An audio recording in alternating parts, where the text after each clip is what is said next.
Assalamualaikum warahmatullahi wabarakatuh.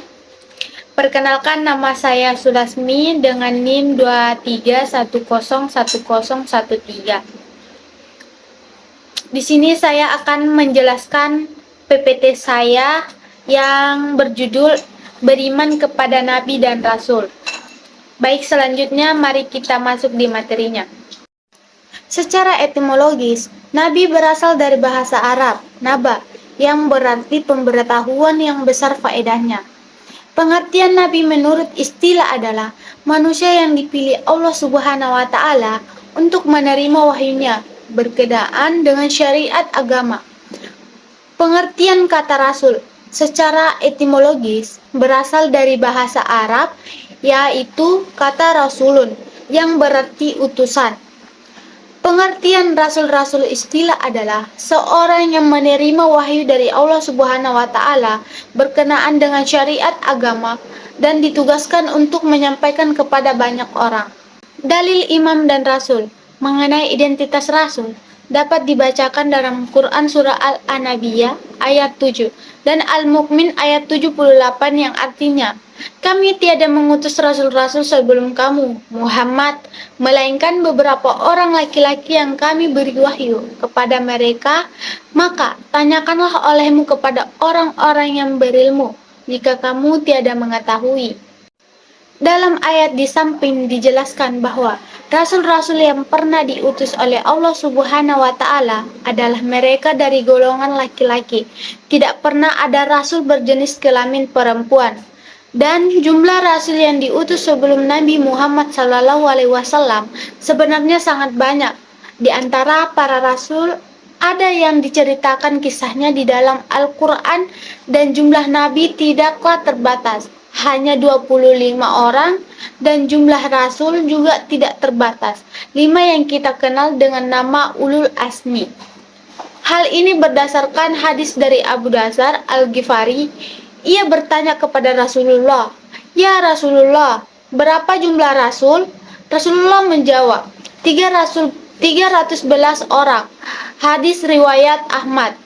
Disahihkan Syekh Albani. Dalam riwayat Abu Dzar bertanya, "Wahai Rasulullah, berapa tempat para nabi?" Rasulullah menjawab, 124.000 dan Rasulullah itu 315 orang. Namun terdapat pendapat lain dari sebagai ulama yang menyatakan bahwa jumlah nabi dan rasul tidak dapat kita ketahui.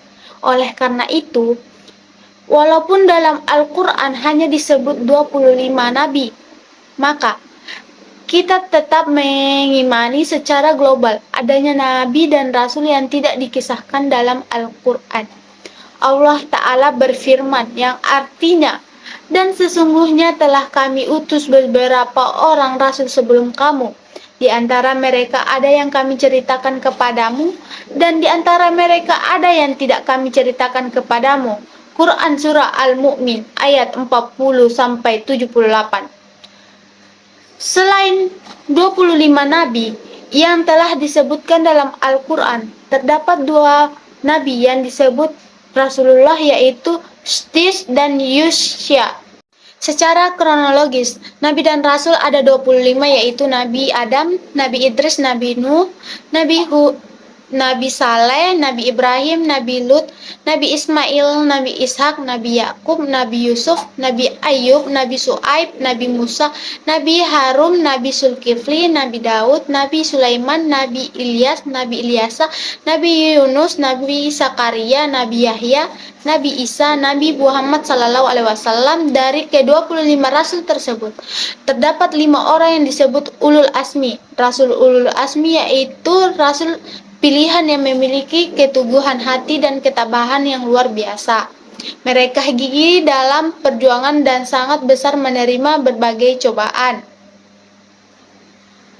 Rasul Ulul Asmi adalah sebagai berikut. Yang pertama, Nabi Nuh alaihissalam, Nabi Ibrahim alaihissalam, Nabi Musa alaihissalam, Nabi Isa alaihissalam, dan Nabi Muhammad sallallahu alaihi wasallam. Selanjutnya, sifat-sifat Rasul. Para rasul memiliki beberapa sifat utama melebihi manusia pada umumnya, yaitu benar, siddiq, yaitu para rasul selalu benar dalam perkataan dan perbuatan. Yang kedua, terpercaya amanah, yaitu rasul tidak pernah mengkhianati amanah Tuhan yang dipikulnya. Yang ketiga, menyampaikan tabligh, yaitu rasul selalu menyampaikan segala pengajaran Allah kepada umatnya. Yang keempat, cerdik, fatana, yaitu para rasul memiliki kemampuan berpikir yang tinggi. Selanjutnya, mukjizat rasul. Mukjizat yang diberikan Allah antara nabi satu dengan nabi yang lain sangat berbeda. Misalnya, Nabi Ibrahim tidak hangus dibakar api. Yang kedua, Nabi Musa membelah lautan dengan tongkat. Yang ketiga, Nabi Isa menyembuhkan berbagai macam penyakit. Yang keempat, Nabi Muhammad SAW dengan Al-Quran yang akan abadi sepanjang zaman. Kesimpulan dari PPT saya, imam kepada Nabi dan Rasul merupakan kewajiban kita sebagai umat Muslim. Karena imam kepada Nabi dan Rasul merupakan rukun iman yang keempat. Perbedaan antara Nabi dan Rasul adalah bahwa Nabi adalah seorang yang diutus Allah dengan memberinya wahyu dirinya sendiri. Sedangkan Rasul memiliki misi yang besar dalam menerima wahyu, yaitu untuk disampaikan kepada umat manusia. Terima kasih. Itulah hasil dari PPT saya. Lebih dan kurangnya mohon dimaafkan. Assalamualaikum warahmatullahi wabarakatuh.